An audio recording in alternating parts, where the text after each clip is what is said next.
kita bisa sampai di tempat yang lebih baik when you come to worship. Kebelut tuh, Tom Hanks dan istrinya pun kena, terus Menteri Kesehatan Inggris kena. dimanapun saudara berada, dimanapun saudara hari ini, saya percaya bahwa kita. Shalom, PD kasih Tuhan. Terima kasih udah mengundang saya di sini walaupun keadaan lagi nggak memungkinkan, lagi nggak mudah ya. Perkenalkan, tak kenal maka tak sayang karena saya harus disayang. Nama saya Raguel Lewi. Tapi karena waktu saya cuma 30 menit, ya udah nama aja deh. Saya hamba Tuhan, saya gembala juga, saya ngajar dan saya penulis juga, dan beberapa kali saya juga nulis lagu. Ya udah itu aja. Dan saya tahu bahwa ada banyak ketidaknyamanan dari PD ini bahkan di tempat-tempat lain, karena kita tahu bahwa bukan cuma Indonesia tapi sebenarnya bumi sedang dilanda pandemik yang cukup menakutkan dan bikin jantung berdebar ya. Kita tahu bahwa COVID-19 sudah menyebar kemana-mana dan bahkan sudah nyampe masuk ke negara kita. Tadi pagi saya baca berita pun ada beberapa aktor seperti Tom Hanks dan istrinya pun kena, terus Menteri Kesehatan Inggris kena. Saya kayak waduh, ini saya harap sejujurnya nggak ada di antara kita yang kena. Dan ekonomi dunia pun dihajar. Tadi saya habis bicara sama beberapa orang dan mereka cerita bagaimana mungkin perusahaan ini pun kena dan banyak perusahaan kena, banyak travel agent kena, bahkan rekan-rekan saya orang main stok semuanya merah stok saya. Dan saya tahu ini semua nggak mudah, tetapi saya percaya bahwa we must have hope. Kita perlu punya pengharapan. Kenapa? Karena gimana pun punya pengharapan selalu lebih dibutuhkan dibanding putus asa. Tetap apapun terjadi, hope is stronger than we. Pengharapan selalu lebih kuat daripada kelelahan atau keputusasaan. Kenapa? Karena pengharapan bikin kita jalan. Pengharapan bisa bikin kita terus berjalan, tapi putus asa bikin kita stuck. Saya berkali-kali bilang bahwa pengharapan bikin sepasang orang tua menyekolahkan anak ke luar negeri walaupun dananya pas-pasan. Saya ulang sekali lagi, pengharapan bisa bikin seorang ayah dan ibu menyekolahkan anaknya ke luar negeri walaupun dananya pas-pasan. Tetapi kalau misalnya kita nggak punya pengharapan dan kita malah putus asa, saya bisa jamin bahwa nggak usah virus bantal pun bisa cukup bikin kita nggak mau keluar rumah kalau kita nggak punya pengharapan. Saya selalu melihat pengharapan dan juga putus asa seperti gini. Kalau misalnya kita putus asa, kita takut, saya bisa jamin kita nggak bakal bisa kemana-mana, bergerak pun nggak berani. Tapi kalau kita punya pengharapan, walaupun badai lagi menerjang, setidaknya kita masih jalan, dan siapa tahu di ujung kita bisa sampai di tempat yang lebih baik, manapun juga. So saya percaya bahwa kalau misal dalam keadaan kayak gini, whatever happens, let us choose hope. Kita memilih pengharapan. Kenapa? Karena pada gimana pun juga pengharapan selain buat kita jalan, itu juga naikin imun kita, bikin badan kita lebih kuat, bikin mental kita lebih jadi. Saya tahu pengharapan itu sifatnya mental, tapi pengaruhnya bisa sampai fisikal. Saya ingat begitu banyak orang-orang yang saya layani yang mereka dalam keadaan broken, mereka dalam keadaan patah, dan itu penyakit lebih gampang masuk, stres lebih gampang masuk, dan mereka bisa tiba-tiba komplikasi, entah mungkin komplikasi simpel ya, cuma pilek, demam dan kecapean dan stres, tetapi ujung-ujungnya bisa banyak penyakit. Tapi kalau kita punya pengharapan, kita tetap berserah, kita tetap berusaha yang terbaik. Saya percaya bahwa kita bisa dilindungi dari hal-hal yang kita nggak perlu alami. Dan saya percaya bahwa salah satu momen di mana pengharapan hadir ada di dalam worship atau penyembahan. Yang saya pelajari, penyembahan mampu punya kekuatan yang luar biasa untuk menaikkan pengharapan kita, saudara. Dan hari ini saya cuma akan share dari satu ayat. Dan ayat ini kita akan belajar dari satu raja nama Raja Daud di Mazmur 119 ayat 164. Mungkin bisa lihat 7 kali dalam sehari. Come on, 7 kali. Aku memuji-muji Engkau karena hukum-hukum-Mu yang adil. Dan Tuhan mengatakan 7 kali dalam sehari Daud memuji Tuhan. 7 kali jelas bukan momen yang sedikit, saudara. Kita makan aja cuma 3 kali sehari dan kita mandi 2 kali sehari. Itu pun kalau rajin. Beberapa di antara kita cuma mandi sekali sehari. Tapi bayangkan, saudara, 7 kali sehari. Pertanyaan saya cuma satu, emangnya Daud gak ada kerjaan apa? Kalau Alkitab kita masih sama yang saya tahu Daud itu raja. Dan kalau raja zaman sekarang memang identik cuma jadi kepala negara, raja zaman dulu itu kepala pemerintahan juga.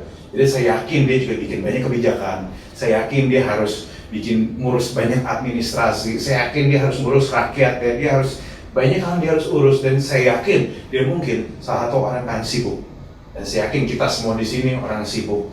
Dan saya rasa harusnya kita bisa relate sama Raja Daud. Kenapa? Karena Anda di sini semuanya sibuk, Anda punya target, Anda punya banyak hal yang harus saudara kerjakan. Tapi bayangkan, Daud di dalam kesibukannya, dia tetap 7 hari. Saya yakin ada alasan kenapa dia bisa melakukannya sampai 7 kali. Karena kalau cuma 1 kali ya itu biasa. Kalau 2 kali namanya ya mungkin itu biasa. Tapi kalau udah 3 kali namanya hobi. 4, 5, tapi udah 4, 5, 7 kali, saya yakin ini bukan sekedar hobi atau karena memang dia ketakutan, tapi karena ada gaya hidup, sebuah gaya hidup yang tampaknya, saya mau kasih tahu, menguntungkan dia. Tampaknya ada sesuatu dalam penyembahan, ada sesuatu dalam pujian yang membuat Daud berani melakukan 7 kali, karena bagi dia ini gaya hidup yang layak dipertahankan. So, saya hanya akan share 4 poin yang saya dapatkan, saudara, pada waktu saya merenungkan ayat ini. Dan pada waktu saya melihat apa yang kita sedang hadapi, yang satu ada namanya closeness, kedekatan. Ini saya tahu, penyembahan membuat kita merasa dekat dengan Tuhan. Penyembahan membuat kita merasa lebih dekat dengan Tuhan. Saya tahu bahwa firman Tuhan mengatakan Tuhan selalu dekat. Firman Tuhan mengatakan Tuhan tidak pernah meninggalkan kita. Tapi penyembahan, entah kenapa, membuat kita jadi merasa real. Kita percaya bahwa saudara pasti kalau misalnya dari lahir, saudara anak Tuhan, saudara percaya bahwa God is truth. Dia adalah kebenaran. Dari kecil diajarin Alkitab, kita diajarin bahwa dia benar, dia ada. Tapi yang saya tahu, just because he is truth, nggak berarti dia real di hadapan kita. Sama seperti kalau saya boleh bilang, faktanya adalah kita orang manusia bumi sudah ada yang pernah ke bulan. Itu truth. Tapi itu nggak real bagi kita. Kenapa? Karena terlalu jauh. Apa hubungannya kalau ke bulan dengan pekerjaan kita sekarang? Apakah ke bulan bisa bikin kita naik gaji? Ya enggak kan maksudnya kan. Jadi it's true but it's not real. Tetapi yang saya tahu, penyembahan mampu membuat yang nggak ada truth menjadi real bagi kita. Saudara, mungkin kalau saudara generasi YouTube, saya nggak tahu ada berapa di antara saudara masih sering nonton TV, tapi kalau banyak rekan-rekan saya sekarang mereka beralih ke YouTube. Dan kalau saudara iseng, biasanya suka di YouTube suka ada video khotbah dan video penyembahan. Kalau saudara iseng, saudara bisa cek komen-komennya. Saya tiap kali ngeliat video YouTube, saya jujur saya nggak selalu lihat videonya, saya lihat komennya. Mungkin saudara juga ngalamin yang sama kayak saya. Karena bagi saya di dalam komen-komen itu banyak hal menarik. Karena semenarik-menariknya videonya, lebih menarik komen-komennya saudara. Itu tuh netizen itu tuh saya selalu, it's really interesting bagi saya untuk melihat cara pikir orang Indonesia dari situ. Kan di situ semua jujur. Bercandaan mereka jujur. Saya bahkan sampai sekarang ada satu bercanda yang sampai sekarang saya masih ingat. Karena bagi saya, kok bisa kepikirannya? Ada orang nulis gini, berisi Pak, saya mau nanya, kalau misalnya Pak Slamet, kalau tinggal di Amerika namanya jadi Mr. Congratulations ya? Saya pakai, kok bisa kepikiran sampai situ ya? Saya nggak kebayang gitu. Bagi saya menarik. Tapi menarik adalah gini, pada waktu saya lihat video khotbah, yang banyak di video khotbah ada pertentangan dogma, pertentangan doktrin, dan pertentangan agama. Pada waktu video lagi bahas apa, tiba-tiba kamu nggak usah percaya Yesus bukan Tuhan dan apa sebagai panjang gitu. Kalau saudara iseng ngeliatnya, saudara bakal lihat begitu banyak pertentangan. Ada yang bilang oh sangat diberkati, tapi banyak yang berantem. Saudara tahu kan, komen ada tempat berantem paling cocok kalau di Indonesia ya, kalau di Jakarta especially. Tapi beda pada waktu saya lihat video penyembahan, saya lihat video-video musik gitu yang worship music. Entah kenapa komen-komennya biadem. Saudara bisa cek deh. Kayak misal ada yang bilang, wah saya bukan dari agama Kristen, tapi kok saya ngerasa adem ya, saya ngerasa tenang ya, saya ngerasa kok ada kenyamanan ya. Di situ saya merasa kok saya bisa nangis, bahkan mereka bayangin, mereka bisa nangis. Dan di situ saya menyadari bahwa mungkin dengar khotbah, kita bisa belajar bahwa God is truth. But when we worship, we know that God is real. Tuhan itu dekat, Tuhan itu nyata. Kita bisa merasa Tuhan dekat, bukan cuma sekedar dengan iman, tapi kita juga bisa merasakan. Di situ pun kita bisa merasa bahwa Tuhan itu mengasihi kita. Tuhan sayang sama kita, Tuhan gak nyerah sama kita. Dan bahkan rekan saya pernah cerita, pada waktu dia lagi dalam ibadah dan penyembahan, pada waktu itu dia benci sama ayahnya. Tapi di dalam penyembahan, tiba-tiba aja sakit hati hilang, dan dia bisa ngampunin ayahnya. Penyembahan mempunyai kekuatan seperti itu. Walau karena pada akhirnya sesuatu yang real itu menyentuh. Ada satu rasa berbeda yang teryakini pada waktu Tuhan dekat sama kita. Karena saya tahu bahwa seseorang, manusia bisa jadi kuat saat dia mengerti bahwa ada seseorang yang dekat dan sayang sama dia in a real way. Kita bisa hadir sampai sekarang karena kita berjuang, karena orang-orang yang sayang sama kita, support kita. Begitupun pada waktu kita tahu bahwa Tuhan real, mengasihi kita, it gives us strength. Kekhawatiran bisa hilang, sakit hati hilang, kepala lebih dingin, temper pun lebih teratur. Walaupun memang keadaan tetap gak mudah. Penyembahan gak selalu bikin keadaan lebih mudah, tapi penyembahan membuat kita punya pengharapan, yang membuat kita lebih dekat sama Tuhan, merasa lebih dekat sama Tuhan, sehingga apapun depan kita punya kekuatan lebih untuk hadapi. Dan yang kedua, ini penyembahan yang saya tahu, penyembahan bicara tentang recharge, mengisi kembali, mengisi ulang. Karena Daud, dia nggak akan 7 kali ke hadirat Tuhan kalau dia nggak merasa apa-apa, bahkan merasa tambah capek. Saya yakin, kenapa dia bisa datang ke situ? Karena ada kekuatan yang baru. Dia keluar dari situ, ada kekuatan yang baru, ada hati yang baru, ada kesegaran yang baru. Kenapa saya mau kasih tahu saudara? Karena namanya kerja, dealing with people is never easy, amin? Dealing with people is never easy. Mungkin Daud jadi raja, dia dealing with people dengan begitu banyak kebijakan, dan saudara pun di sini dealing with people. Kita tahu orang itu bisa seajaib apa. Kita tahu bahkan nggak usah orang klien, sekeliling kita, rekan kerja aja, kita aja bisa aneh-aneh, saudara. Bahkan ada beberapa statement yang menarik yang orang yang bilang 2-3 orang berkumpul terjadilah drama. Ya kan? Bisa aja kan? 2-3 orang berkumpul terjadilah drama. Beberapa drama kecil biasanya nggak apa-apa, tapi banyak drama yang kadang membuat kita terganggu. Orang-orang ngomong di belakang, atau mungkin bagi kalau saudara punya bawahan saudara nyebelin, atau kalau saudara punya atasan saudara nyebelin gitu, maksudnya mungkin saudara maksudnya baik, tapi gara-gara satu dan lain hal saudara disalahin, padahal belum tentu saudara yang salah. Ini it's a long story. Banyak yang kita alamin, tapi mungkin kata-kata nggak enak juga bikin kita damai sejahtera kita hilang. Tapi di situ kita bisa datang ke hadiratnya. Kadang nggak selalu kita berlutut, kadang nggak selalu kita nangis-nangis, kan konyol juga di kantor nangis-nangis kan maksudnya. Cuma kadang kita bisa dengan cara tenangin diri kita, mungkin dengan lagu rohani, mungkin sambil makan kita bisa terkoneksi lagi dengan Tuhan, saudara. And let God speaks, biarkan Tuhan bicara, saudara. Kenapa? Karena justru di situ ada momen ketenangan kita. Karena di hadirat Tuhan kita kembali menemukan identitas kita. Karena saudara, saya mau kasih tahu, kadang omongan orang bisa bikin identitas kita terganggu. Kadang beberapa omongan bisa terlalu kejam, sehingga kadang itu nyakit ini take it personal. Saya tahu di seluruh company, semua disuruh kerja profesional. Profesional artinya nggak usah pakai perasaan. Tapi most of the time, we're just human being. Ada beberapa komentar yang bisa sampai nggak enak. Nyakitin juga sebenarnya. Tapi justru di hadirat Tuhan kita bisa lebih tenangin diri kita, dan kita diingatkan kembali bahwa kita dikasih, bahwa kita dikejar, dan bagi Tuhan kita layak diperjuangkan. Bagi Tuhan kita layak dikasih. Kalau kita nggak layak diperjuangkan, dia nggak mungkin turun untuk nembus kita. Saya rasa salib sampai kapanpun akan selalu punya kekuatan untuk bisa mengingatkan kita kembali siapa diri kita di hadapan Tuhan. Apalagi, jujur saudara, dalam beberapa kali penyembahan lebih gampang masuk dibanding khotbah. Jujur aja, saya sebagai pengkhotbah, saya harus mengakui hal itu. Karena saudara pernah bayangkan nggak, saya pernah ke satu gereja di mana pada waktu di daerah kecil ya, di daerah itu jemaatnya ribuan. Saya bicara di situ sama rekan saya. Pada waktu rekan saya mimpin penyembahan, semua orang tangannya angkat tangan, bisa menangis-nangis. Begitu saya khotbah, semuanya posisi berdoa. Diem, nggak ada komentar. Amin. senyap, sebelah doang, amin. Kayak bodo amat. Padahal saya udah berusaha menjelaskan sejelas mungkin, pakai analogi mereka bisa ngerti, segala jurus sudah saya keluarin. Tapi tetap aja mereka ngaku. Di situ saya mengerti bagaimanapun penyembahan punya kekuatan sendiri dan bahkan beberapa orang bisa bertemu Tuhan di situ.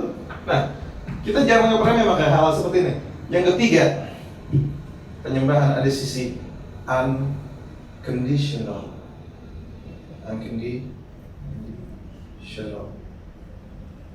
Unconditional yaitu tidak terpengaruh kondisi. Karena kita bisa punya kondisi apa aja. Keadaan kita bisa sulit, keadaan kita bisa mudah, tetapi penyembahan itu unconditional. Artinya, saudara di dalam keadaan baik, dalam keadaan buruk, saudara masih bisa terkoneksi sama Tuhan, dan Tuhan masih bisa bicara ke saudara.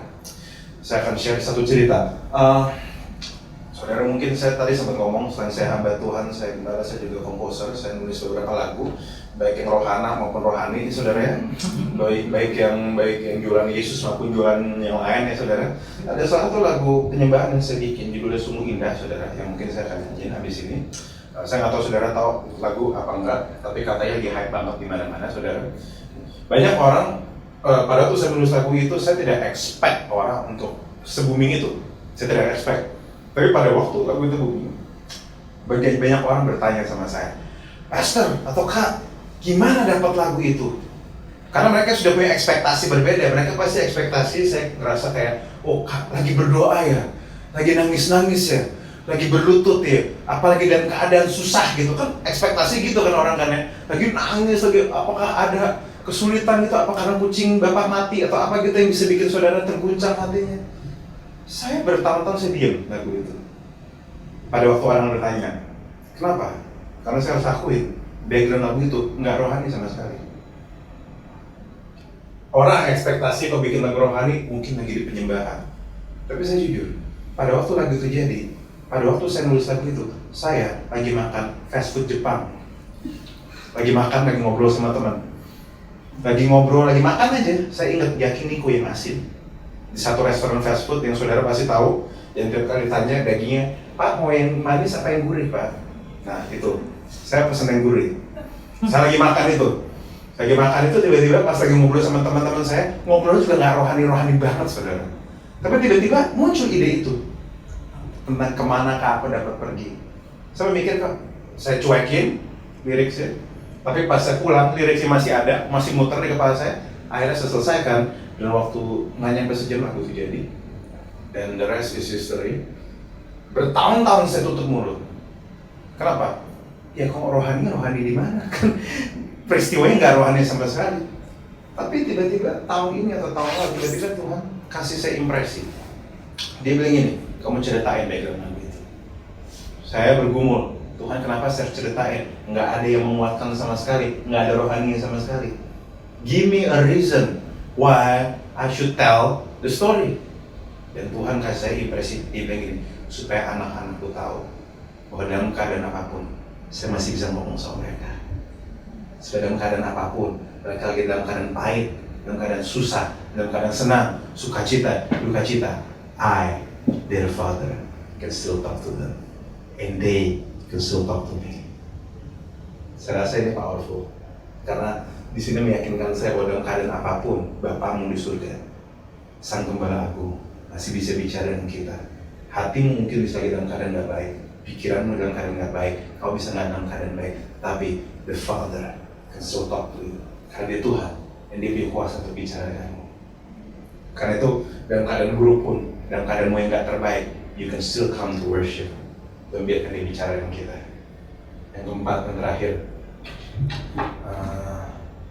yang keempat ini remembrance, pengingat.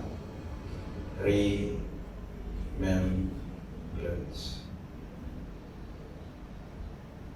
Kenapa saya bahas soal remembrance? Karena saudara mungkin Daud itu hidup di zaman yang berbeda dari kita. Dia hidup di zaman dimana untuk masuk hadirat Tuhan itu ribet. Kalau orang zaman dulu itu di perjanjian lama, iseng baca jadi imamat dan bilangan dan ulangan, itu masuk hadirat Tuhan jadi ribet.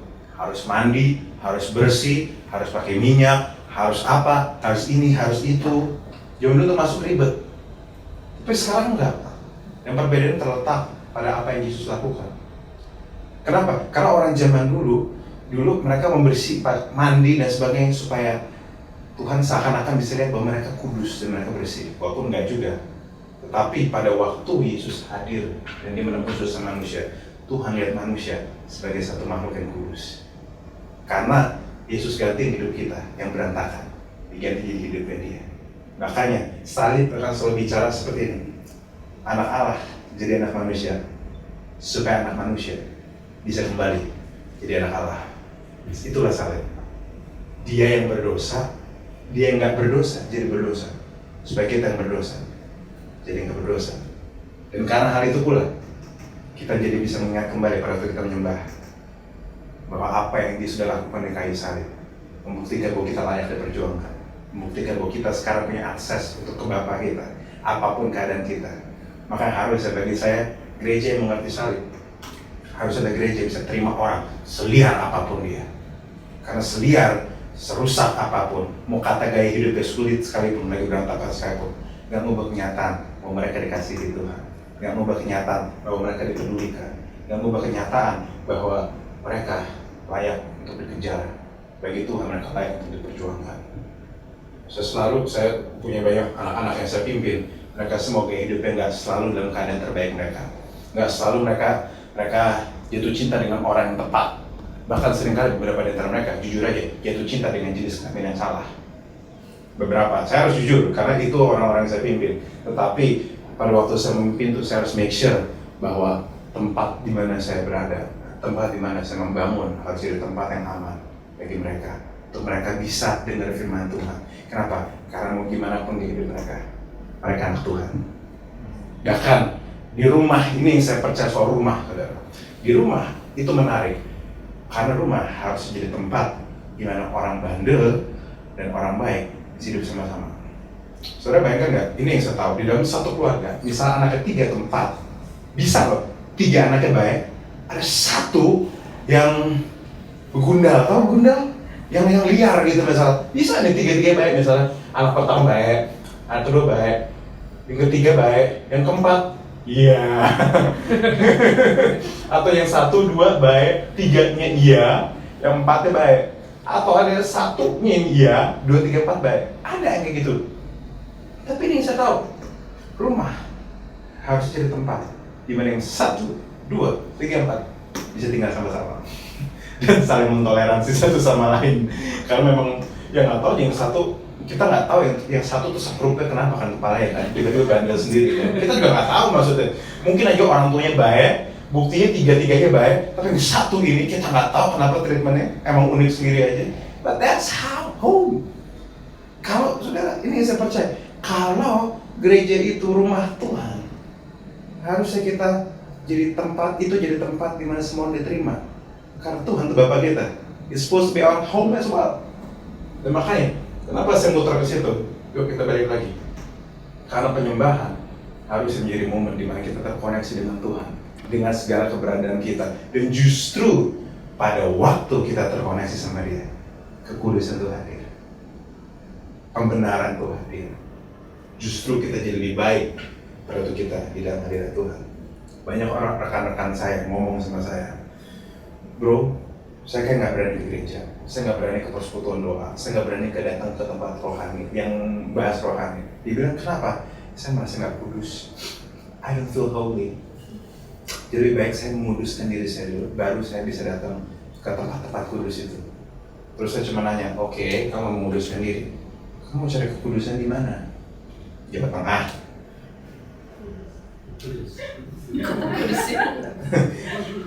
Menangkap ya, kan nggak ke situ kan maksudnya kan. Justru pada kau mendekat pada Dia, disitulah kekudusan hadir. Justru saat kau mendekat sama Dia, disitulah profesi itu hadir. Justru saat kau mendekat situ, damai sejahtera, pemulihan, pengampunan, penerimaan hadir di situ, dan harapan hadir di situ. Makanya ada satu ayat yang terakhir yang saya mau share, Ibrani 4 ayat 16 mengatakan, ini kalau nggak salah Paulus yang tulis kitab Ibrani, dan saya yakin di dalam Roh Kudus dia bisa dapat, dia terinspirasi untuk ngomong ini. Sebab itu marilah kita dengan penuh keberanian menghampiri tahta kasih karunia, supaya kita menerima rahmat dan menemukan kasih karunia untuk mendapat pertolongan kita pada waktunya. When you sin, don't run from God, but run to God. Saat kau berdosa, saat kau dalam keadaan yang terburuk sekali itu, jangan lari dari Tuhan, tapi larilah kepada Tuhan. Justru saatnya mau come to worship. Angkat tanganmu, angkat hatimu, angkat suaramu, mungkin hanya di kamar atau dimanapun, tapi itulah momen kau bisa terkoneksi dengan Dia. Kalaupun di kantor, ya mungkin dengan rohani atau apapun. Karena saya nggak tahu gaya hidup teman-teman di sini apa. Kelihatan mukanya sih baik-baik semua ya, kelihatan mukanya sopan-sopan semua. Tapi kan saya nggak tahu abis Jumat malam kita kebar di mana kan. Saya juga nggak tahu kan. Karena most of the time bisa kayak gitu. Karena saya sekali lagi saya gembalain begitu banyak anak muda, saya cukup tahu gaya hidup mereka. Begitu Senin sampai Jumat kan harus stres kan, harus jadi budak korporat istilahnya kan. Terus Jumat malam kita nggak tahu mereka ke bar mana, ke mungkin daerah Kuningan dan sebagainya. Terus Sabtu pagi kita nggak tahu tiba-tiba muncul di apartemen siapa gitu kan. I have to be honest with you karena itu realitanya. Tapi saya tahu bahwa gaya hidup itu nggak pernah mudah, tekanan nggak pernah mudah. Tetapi saya mau kasih tahu, when we come to worship, saya percaya bahwa ada sesuatu yang Tuhan bisa kasih. Ada sesuatu pengharapan Tuhan bisa kasih. Yang minuman keras dan pasangan pun nggak bisa kasih dari kita. Yang minuman keras, dan bahkan orang kita baru ketemu di bar pun nggak bisa kasih dari kita. There's this peace, fulfillment yang membuat kita jadi lebih kuat. Dan ini yang bikin Daud bisa ngomong 7 kali sehari, aku muji-muji Engkau. Kau, dimanapun saudara berada, dimanapun saudara hari ini, saya percaya bahwa kita nggak pernah lepas dari tangannya Dia. Saudara bisa ngerasa jauh, tapi Dia nggak pernah jauh. Dan justru, when you come to worship, kau berlutut, hatimu kau arahkan sama Dia, He will answer to you right away. I hope you are blessed. God bless you all.